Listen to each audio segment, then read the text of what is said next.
siento un cariño desde que éramos niños. Yo te quiero y también te amo. Y tú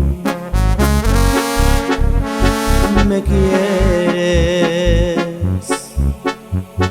Te quiero, aunque muy poco nos vemos. Desde que nos conocemos, yo te quiero y también te extraño. Es tan hermoso saber que te piensa otro ser y al fin de este siglo tú y yo somos alguien que tiene y siente cariño sincero.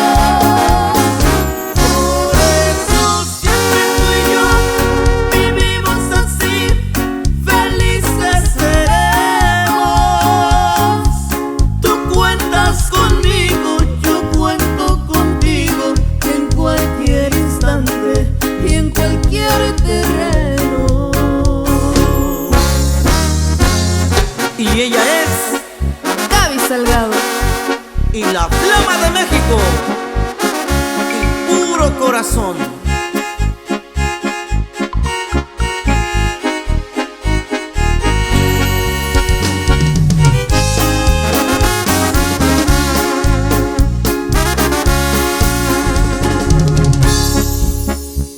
Me quieres.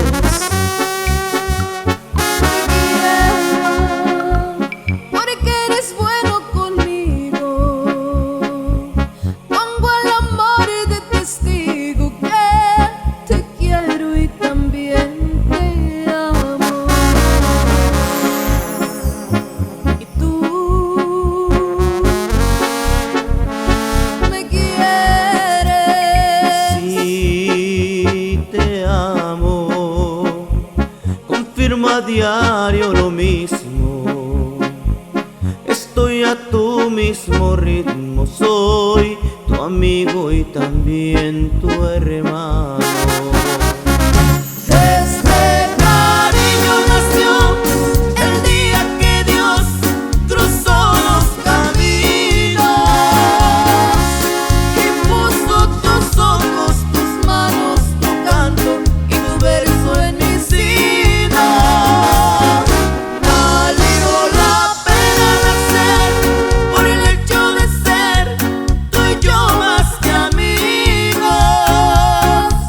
Cosas de la vida, cosas de la suerte, de esas cosas bellas que tiene el destino.